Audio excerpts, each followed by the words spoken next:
Hey everyone, welcome to my channel ईटनेट। Students, इससे पहले मैंने एक लेक्चर अपलोड कर दिया है जिसमें मैंने इंट्रोडक्शन ऑफ बायोटेक्नोलॉजी को बताया है। आई होप आप सभी ने उस लेक्चर को देखा होगा। आज हम उसी को कंटिन्यू करने जा रहे हैं। आज हम पढ़ने वाले हैं बायोटेक्नोलॉजी का प्रिंसिपल। बेसिकली जो चैप्टर 11 है उसका नाम ही है प्रिंसिपल एंड प्रोसेस। तो प्रिंसिपल किस पे बेस्ड करता है वो पढ़ना बहुत जरूरी है। तो जो बायोटेक्नोलॉजी है मेनली वो दो ही चीज पे वर्क करता है, एक तो जेनेटिक इंजीनियरिंग एंड दूसरा केमिकल इंजीनियरिंग। ठीक है, तो जो जेनेटिक इंजीनियरिंग है इसके बारे में पूरे चैप्टर में मेनली डिस्कस किया गया है। केमिकल इंजीनियरिंग का यूज है क्योंकि उसके बिना ये पॉसिबल नहीं है। तो जेनेटिक इंजीनियरिंग होता क्या है वो मैं आपको बताती हूँ। तो जो जेनेटिक इंजीनियरिंग है वो एक टेक्निक है जिसमें हम जेनेटिक मटेरियल को ऑल्टर करते हैं। मैंने पहले भी बताया था कि जो हमारा बायोटेक्नोलॉजी है वो पॉसिबल कैसे हो पा रहा है, due to presence of genetic engineering. जब से जेनेटिक इंजीनियरिंग आया है, जब से हमारे ये सब्जेक्ट इंक्लूड हुआ है, तभी से हम ये पॉसिबल हो पा रहा है। जैसे जीन थेरेपी, वैक्सीनेशन, ये सारे पॉसिबिलिटी जो है वो इसी की वजह से हुई है। ऐसा क्यों? क्योंकि जो जेनेटिक इंजीनियरिंग है उसमें हमें एक मॉलिक्यूलर सीजर मिला है और प्लस हमें गम मिला है जिसको हम बोलते हैं डीएनए लाइगेज। ठीक है, अगर आपको कोई भी प्रोजेक्ट मिले, ठीक है, तो वो कब पॉसिबल हो पाएगा, कब हम कोई प्रोजेक्ट बना सकते हैं? जब हमारे पास सीजर होना चाहिए और ग्लू भी होना चाहिए साथ में, सो दैट हम उसको कट कर सके अपने अकॉर्डिंगली और उसको हम ज्वाइन भी कर सके। ठीक ऐसे ही हमारे बायोटेक्नोलॉजी में मॉलिक्यूलर सीजर मतलब रिस्ट्रिक्शन, एंडोन्यूक्लियस और गम जिसको हम बोलते हैं डीएनए लाइगेज, ये दोनों का जब प्रेजेंस आया उसके बाद हम कोई भी जीन अपने अकॉर्डिंगली, अपने जीन ऑफ इंटरेस्ट जो बोलते हैं, जिसको हम डिजायर्ड जीन बोलते हैं, उसको हम अकॉर्डिंगली ऐड कर पाए। ठीक है, उसी चीज को आज हम इस चैप्टर में पढ़ेंगे। आपने अगर इस चैप्टर को देखा होगा, कभी नहीं भी देखा होगा तो कोई बात नहीं, मैं आपको अच्छे से बताऊंगी। तो इसमें हमने यही चेक किया है कि जो हमारा प्लाज्मिड है, प्लाज्मिड क्या होता है? वेक्टर होता है। वेक्टर क्या होता है? एकदम नॉर्मल लेमन लैंग्वेज में बोले तो वेक्टर होता है कि हमें एक जगह से दूसरी जगह ले जाने वाला व्हीकल टाइप वो वर्क करता है। ठीक है, तो प्लाज्मिड जो है वो हमारा क्या है? Plasmid is a extra circular DNA. वो वेक्टर होता है, उसमें हम अपना जीन ऑफ इंटरेस्ट जो है वो एड ऑन करते हैं with the help of DNA ligase और फिर हम उसको आगे पीसीआर में भेजते हैं। अभी नहीं समझ में आ रहा होगा ना, मैं इसको स्टेप बाय स्टेप बताऊंगी। अच्छा, अब आप सोच रहे होंगे कि इसका क्या काम है, फिर केमिकल इंजीनियरिंग क्यों बोला, ये तो बिल्कुल ही डिफरेंट लग रहा है। ओके, हमारे बायोटेक्नोलॉजी में जो चैप्टर 11 जो एनसीईआरटी में आपने देखा होगा, जो नीचे की साइड मेंशन है, उसमें क्या दे रखा है कि जो केमिकल इंजीनियरिंग है उसका मतलब क्या है? मुझे कोई वर्क करना है, मुझे इक्वलाई चाहिए। जैसे मैंने इंसुलिन का एग्जांपल बताया था, मुझे इक्वलाई चाहिए। ठीक है, लेकिन हमारे एनवायरमेंट में तो बहुत सारे माइक्रो ऑर्गेनिज्म प्रेजेंट है, हम कैसे आइसोलेट कर सकते हैं कि हाँ हमें ये इक्वलाई ही मिला है? इस चीज के लिए हम केमिकल इंजीनियरिंग यूज करते हैं। उसका यूज क्या है कि हम क्या करते हैं? प्रोवाइड करते हैं स्टेराइल कंडीशन। इसका मतलब क्या है? स्टेरिलाइजेशन मतलब फ्री ऑफ माइक्रो ऑर्गेनिज्म। ये बायोटेक का बहुत इंपॉर्टेंट रोल है, क्योंकि अगर हमारा environment free of micro organism नहीं रहेगा तो हम वर्क कैसे कर सकते हैं? फिर तो हमें कुछ भी मिल सकता है। जो काम हमें इक्वलाई में करना है वो हमें कुछ और माइक्रो ऑर्गेनिज्म मिल जाएगा, उसमें हम वर्क करने लग जाएंगे। इस चीज के लिए वो बैक्टीरिया, पर्टिकुलरली वो बैक्टीरिया मिले, इसलिए हमें केमिकल इंजीनियरिंग का बहुत बड़ा रोल है। ये दोनों जब कंबाइन होते हैं ना तभी कोई रिसर्च सक्सेसफुल होता है। Without this biotechnology is not possible. Okay, तो बेसिकली प्रिंसिपल यही दोनों है।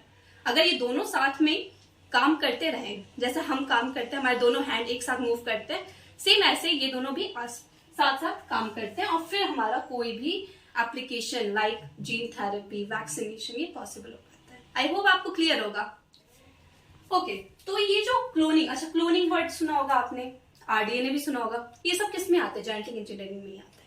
जेनेटिक इंजीनियरिंग में आपका क्लोनिंग आएगा, आरडीएनए आएगा, ठीक है, जीन ट्रांसफर आपने सुना होगा। ये सारे जो है प्रोसेस वो एक वन बाय वन आपको क्लियर होता जाएगा।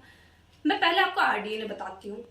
अच्छा वेट, मैं आपको समझाती हूँ आरडीएनए बना के।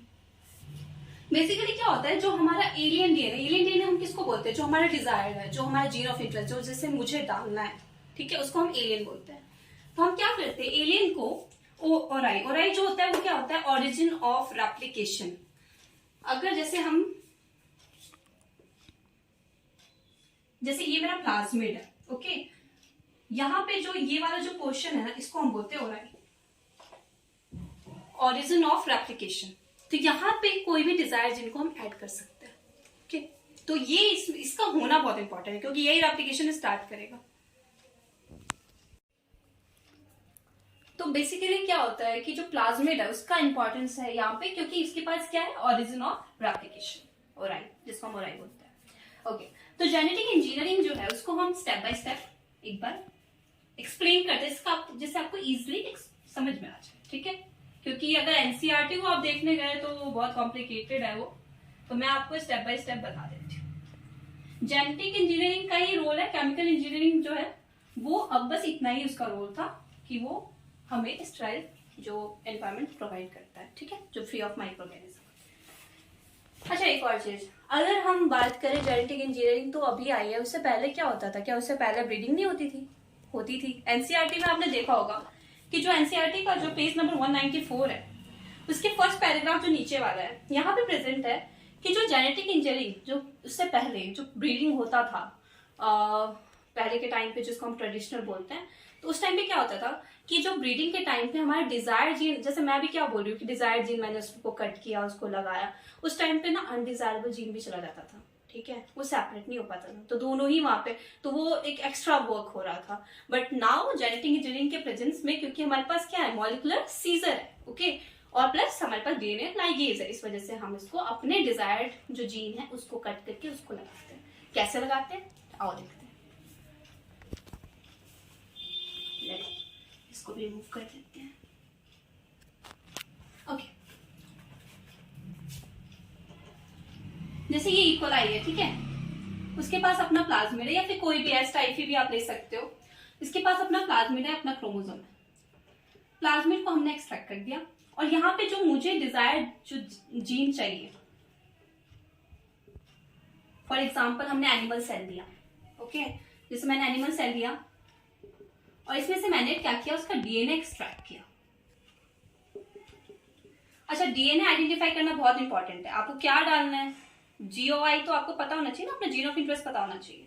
तो इसको हमने यहां से प्लाज्मिड को एक्सट्रैक्ट कर दिया, और ये मेरे पास डिजायर्ड डीएनए है। अब इसको जो डिजायर्ड जीन है इसको मुझे इसमें इंसर्ट करना है। कैसे होगा? मॉलिक्यूलर सीजर की हेल्प से।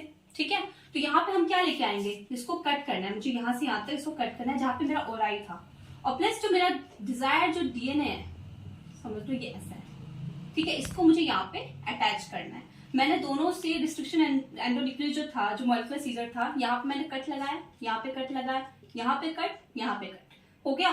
Now it's very easy, with the help of DNA ligase मैं इसको यहाँ पे क्या कर सकती हूँ, ऐड कर सकती हूँ।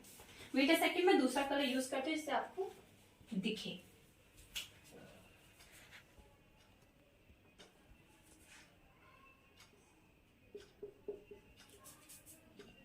ओके, ये क्या है, मेरा जीन ऑफ इंटरेस्ट है, जिसको मैं एलियन स्पीसीज भी कह सकती हूँ, डिजायर जीन भी कह सकती हूँ। ठीक है, यहां तक समझ में आ गया। ये क्या बना, ये जो है यही तो आरडीएनए है, यही हमारा रिकॉम्बिनेंट डीएनए है। ठीक है, रिकॉम्बिनेंट का मतलब क्या होता है कि मैंने अटैच किया, मैंने इसका जीन ने लिया, इसका डीएनए लिया, उसको मैंने अटैच किया, और फिर ये पूरा बन गया रिकॉम्बिनेंट डीएनए। अब ये जो रिकॉम्बिनेंट डीएनए है, क्या ये एक से हमारा काम चल जाएगा?